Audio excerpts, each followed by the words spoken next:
I got myself another hidden gem of a digicam. Let's talk about it.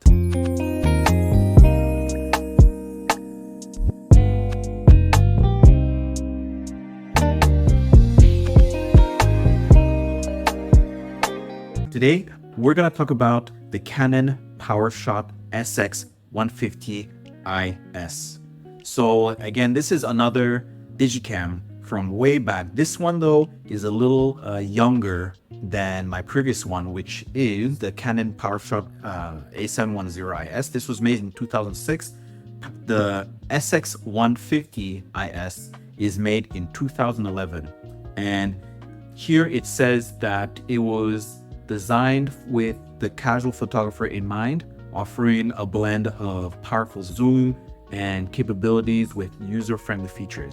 So let's talk about this camera and dive into what makes it a great camera. Okay, first thing first, let's talk about the build quality. So the Canon SX150 IS has a pretty robust build, in my opinion. It is completely made of plastic. So it's not as robust as this one, which is like partly metal, partly plastic. But when I was holding it, it felt very dense, especially when the batteries are inside. It had this really nice grip that had like some kind of lip on it. And it looked pretty small when you look at it, but when you actually hold it, it's very strong. Like you can grip it with the tip of your fingers and it's not going anywhere. I find it pretty comfortable in terms of a camera. All the button layout is right where it needs to be, and it wasn't really complicated at all to use it. So they hit the mark on that aspect. On the back, it has a 3-inch LCD display, and it looks huge on the camera actually. It has a pretty big screen to body ratio, and it's a nice screen. It's honestly even better than this one. It has beautiful colors. It represents the photo very well, especially after you take the photo and then you just look at it on the screen, it looks really good. And some might say that it's a little bulkier than your average digicam, but in my opinion, if it fits in your pocket, I still consider it a compact camera. All right, so let's talk about its features. So the Canon PowerShot SX150 IS boasts a 14.1 megapixel sensor, a CCD sensor at that. And it has a 12 times optical zoom, so it can zoom really, really far. And those numbers are actually double of this camera. So this is 7 megapixels and it has 6 times optical zoom, so that the SX150 has double of all of the specs of this one. And again, with a CCD sensor, it has beautiful colors and it has all of those filmic vibes to it. It has a really, really good optical image stabilization. So I don't know what Canon did back in those days, but their point and shoot cameras, it looks honestly like a gimbal. They did it so well, and I don't know what kind of magic they put in it, but it works really well. Another feature that it has is the lens has a very, very short minimum focus distance. I think it's about like a centimeter. In the photos that I'm showing you right here, I actually took these at a distance to where the lens of the camera was almost touching the subject. Like it was that close and it was really sharp. And I was genuinely surprised as to how close I could get with the focus. And just like the A710, it has all of the awesome manual controls. So manual, program, aperture priority, shutter priority, and all the other automatic programs. Also, this camera shoots in HD. They call it HD, but it's actually just 720p. And nowadays 720p honestly is just, it's not enough unless you want that specific look. It is what it is. All right, so let's jump into the performance of this camera. So the Canon PowerShot SX150 IS, it has that really beautiful 14.1 megapixel. It's a lot of resolution for a small camera. The thing that I really like about it, specifically about Canon, is that they have nailed the colors. Oftentimes, as much as I love editing, I find that when I look at the photos on the computer, The colors are always so good. They are sharp, they are vibrant, they are just really good looking. Sometimes in low light, it doesn't really do that well, especially since it's a CCD sensor. Low light is not going to be its best performance. One good thing though is that the focus is quick and it's accurate.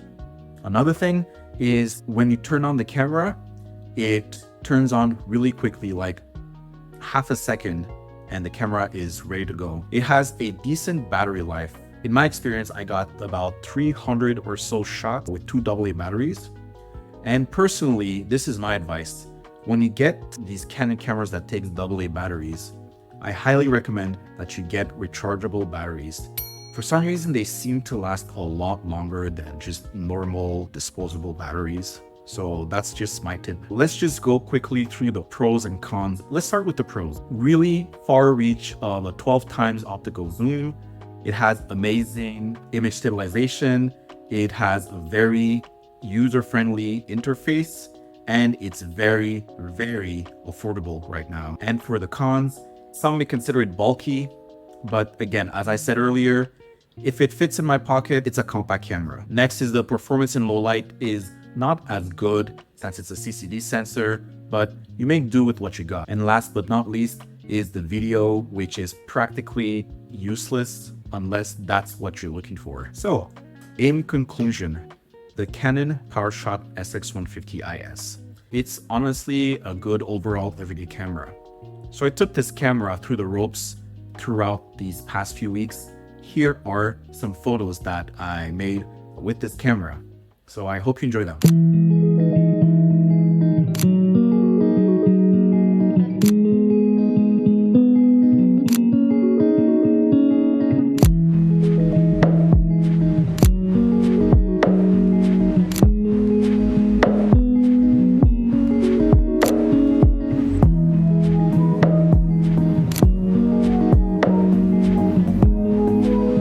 Little note, this camera also supports Chdk. And just a reminder what Chdk is, it's called the Canon Hack Development Kit.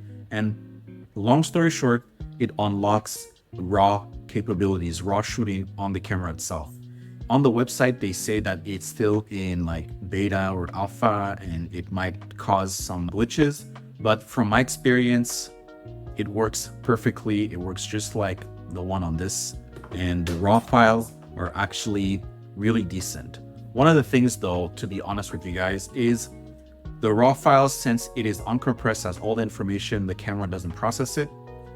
You can see the barrel distortion of the lens. So I personally ended up not using it as much. So take that information and do what you want with that. Last but not least is to answer the question, do I recommend this camera in 2024?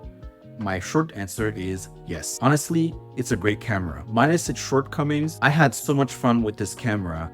And although I ended up selling it because I just preferred this body and this shooting style overall, I would have kept that. And the image quality was great. The lens was amazing. It has a far more better reach in terms of zoom. And overall, it was just a more advanced camera. So I want to know, when you're out looking for a digicam, what features do you look for? What kind of features that would make you want to use this camera every day? Leave them in the comments below. And don't forget to like, don't forget to subscribe. And most importantly, thank you for watching. And remember, photography is not about what you see. It's about how you see. Peace.